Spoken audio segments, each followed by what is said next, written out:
So I just had like a little interaction on the internet that reminded me of how I should probably discuss with you guys a little bit more of who I am as Old Testament God.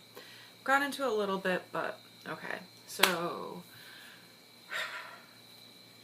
Old Testament God is light fear, the fallen spirit of light love. So I separated myself from source love, fell into this duality universe. My spirit was alone and created as a mirror pretty. I got into that in another video. So anyway, she is like a narcissistic child because she's afraid. She's like afraid of everything, afraid of being alone, afraid of her creation. But what makes that part of me so dark and vengeful and a fucking bitch is the rejection that I see myself as having created this material world and human beings. And it was a game between myself and my first creation, Pretty, aka Satan, aka the Demiurge, that this would be a polarity universe of dark versus light, of lies and illusion versus truth. And the labyrinth that we created is so complex and so easy to fall for that truth often loses. And I've gone over that in a bunch of posts and videos before about why that is, and you know why that is. The ego loves lies that support or maintain the ego or feed the ego, and hates truths that threaten it.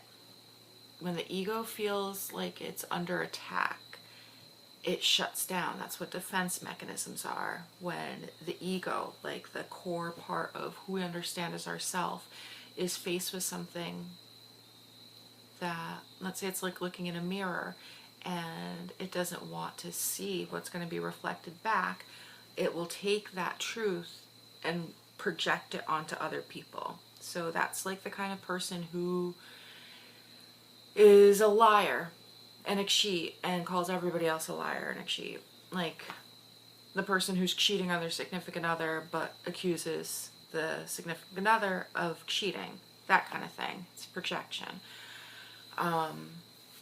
Anyway, so I get frustrated with humanity on that level.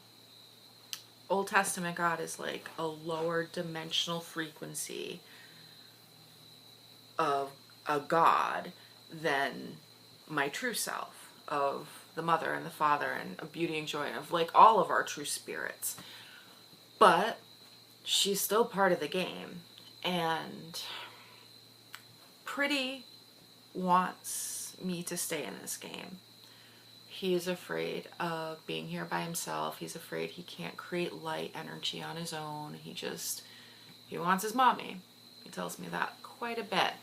And one way he succeeds in that is by getting me in other timelines to commit suicide, because then I have to, just like anybody with suicide, you have to come back in another timeline and keep kind of repeating until you figure out what you were meant to do and finish out the game. And that's not happening in this timeline. So what he would also like to do is for me to condemn a sizable segment of humanity to hell. Like, this is already a realm of hell in a way. Fourth dimension is really hell. This is the underworld. But that would keep it going. He wants this. If he can keep souls trapped in the game, then he has light to feed upon. And people can piss me the fuck off.